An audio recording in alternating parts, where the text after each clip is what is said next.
bem-vindos ao Covid Diário 19 deste domingo, dia 29 de março. Neste dia que foram conhecidos mais 2 casos aqui no distrito de Castelo Branco. O primeiro deles aqui é em Castelo Branco, o caso de uma senhora que foi então internada no Hospital Amato Lusitano. Trata-se de uma senhora de 81 anos de idade que foi transferida de uma unidade privada no distrito da Guarda. A senhora encontra-se a fazer tratamento de hemodiálise, pelo que foi transferida para o Hospital Amato Lusitano por esta unidade ser aquela que é considerada de referência aqui nesta região da beira interior ao nível da nefrologia, não só para Castelo Branco como também para a Guarda, ainda para Porto Alegre, embora nestes últimos distritos apenas em parte dos concelhos. A informação que o Reconquista conseguiu apurar hoje foi que esta diagnosticada como positiva de Covid-19 foi agora diagnosticada por protocolo que está a ser seguido em Portugal, obrigar a que todos os doentes nesta situação serem testados ao vírus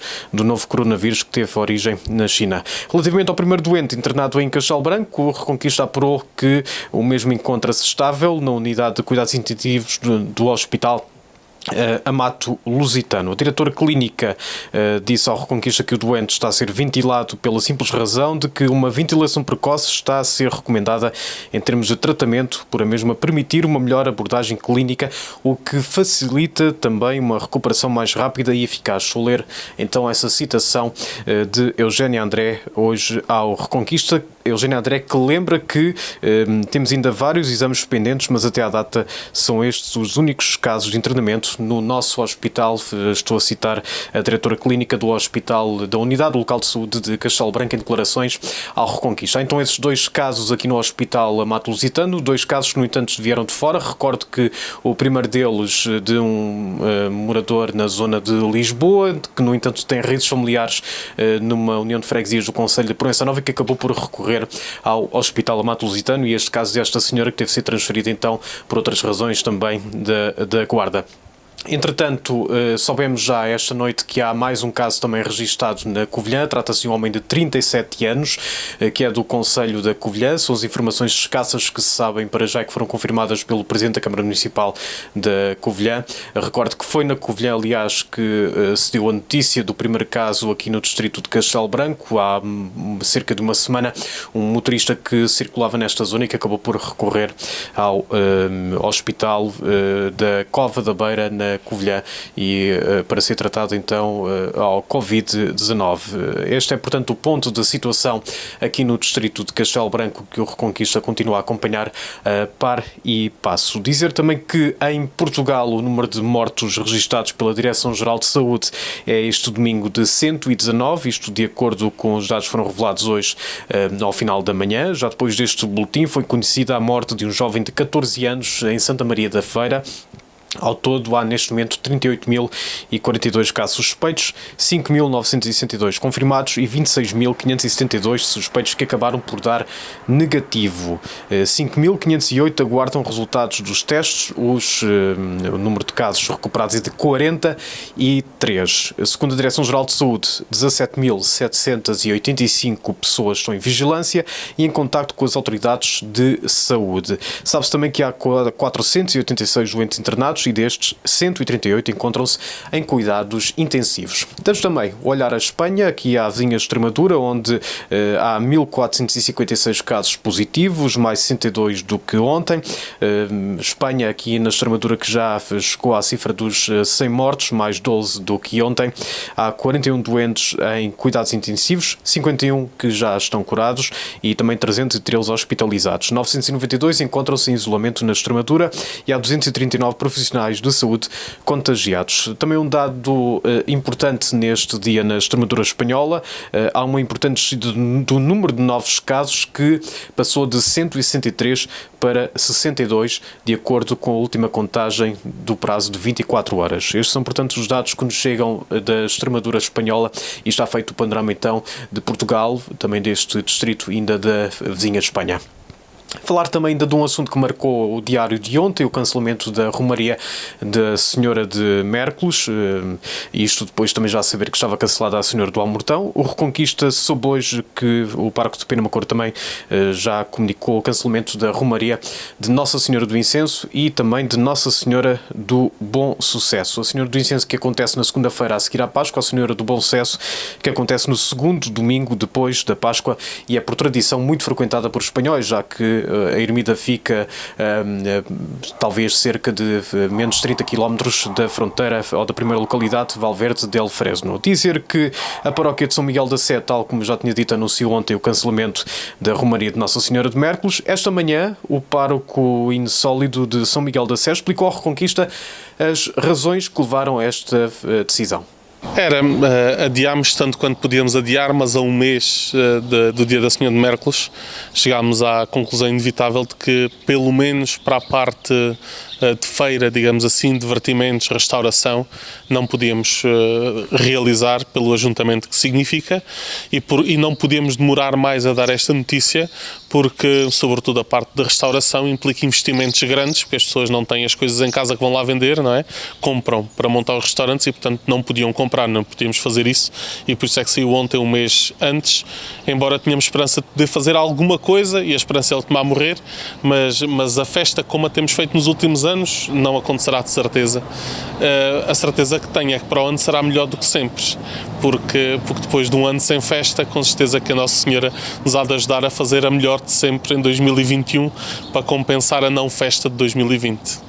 As declarações do pároco Nuno Folgado hoje ao Reconquista, depois da missa dominical que o jornal transmitiu mais uma vez em direto e que pode ser visto já na nossa página em reconquista.pt e também na nossa página do Facebook. Dizer também que a Cáritas Diocesana está preocupada com a crise, a Cáritas de Porto Alegre Castelo Branco, que está preocupada com as consequências económicas do Covid-19, numa altura em que muitas pessoas ainda não ultrapassaram os problemas resultantes da última crise económica. A instituição ligada à Igreja manifesta a sua estranheza por não ver referida nas preocupações do Governo o setor social, por contraposição com os anúncios de ajuda à economia. Diz Elicídio Bilé em comunicado, se em relação à economia é importante o que está a ser anunciado e feito, não é menos importante que o setor social que se ocupa dos pobres e da pobreza seja objeto de preocupação idêntica e não continue a ser relegado ao esquecimento, afirmou então o responsável pela Cáritas Diocesana, Elicídio Bilé. E que deixa várias perguntas, aliás. O que diz o Governo em relação aos pobres que estão a ficar ainda mais pobres? Como faz chegar o alimento e a superação das necessidades básicas a estes e aos refugiados e imigrantes? E como pretende auxiliar as instituições particulares de solidariedade social, como são o caso, por exemplo, dos lares? A Cáritas Diocesana apela, por isso, à generosidade de todos os que quiserem colaborar, enviando donativos. Fica então essa mensagem da Cáritas Diocesana de Porto Alegre, Castelo Branco. Ora, há muitas maneiras de ajudar e os partidos também encontram as suas formas de ajudar. Por exemplo, o CDS está a ceder os seus outdoors, os cartazes de grande dimensão, nos concelhos de Castelo Branco e da Covilhã para que possam ser utilizados pelas câmaras municipais para divulgar mensagens relativamente à prevenção da Covid-19. Para o CDS, o país deve estar unido no combate a um inimigo que é invisível e não revela piedade, e os políticos devem ser testemunho dessa unidade nacional que propõem. Estou a citar então o comunicado do CDS. O próprio presidente do partido, Francisco Rodrigues dos Santos, anunciou que escreveu aos presidentes de Câmara transmitindo a assistência gratuita destes cartazes neste período de combate à doença. No Conselho do Fundão, o município faz parte do projeto Fazer Mais, que reúne um conjunto de parceiros da Cova da Beira. O objetivo é encontrar soluções que possam ajudar todos aqueles que estão na linha da frente no combate à Covid-19. Uma dessas soluções é uma viseira que já foi desenvolvida e que pode ser utilizada por pessoal de saúde, mas também ligada à Proteção Civil ou aos lares. O município do Fundão anunciou que irá disponibilizar 1000 destas viseiras aos profissionais de saúde, lares e agentes de Proteção Civil local e regional.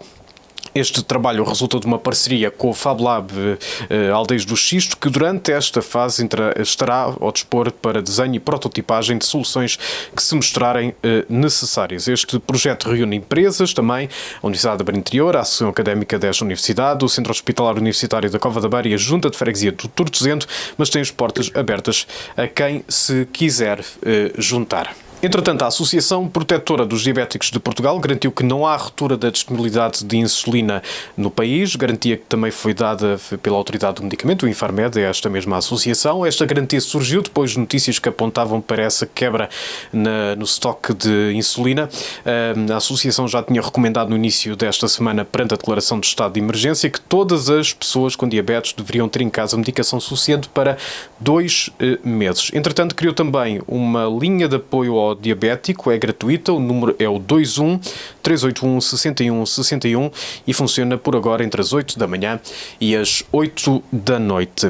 E falamos também de jornais, isto porque a Organização Mundial de Saúde desmentiu que o papel dos jornais e revistas seja um veículo de transmissão do vírus. A informação está a ser divulgada pela Associação Portuguesa de Imprensa, da qual o Reconquista também faz parte, e que recomenda ao público que continue a comprar e a ler jornais e revistas, sejam em papel ou online. O importante é manter a boa higiene das mãos e informar-se junto de meios credíveis, diz esta associação, que também cita a seguinte frase: a única coisa felizmente contagiosa nesse bom hábito é a propagação de informação rigorosa e credível, ao contrário de muita da que circula nas redes sociais que não tem a garantia de um sério tratamento jornalístico. Fim de citação da Associação Portuguesa de Imprensa. E passamos dos jornais para os livros, e é com esta notícia que terminamos este diário.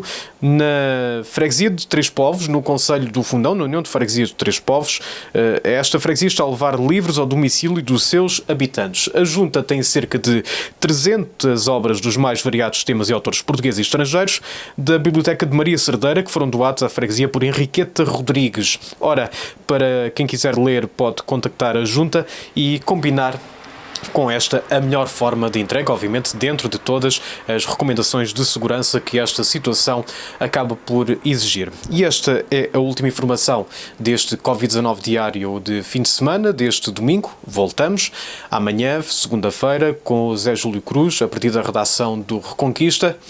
Tenha uma boa semana e vá estando atento às notícias no Reconquista. Boa noite.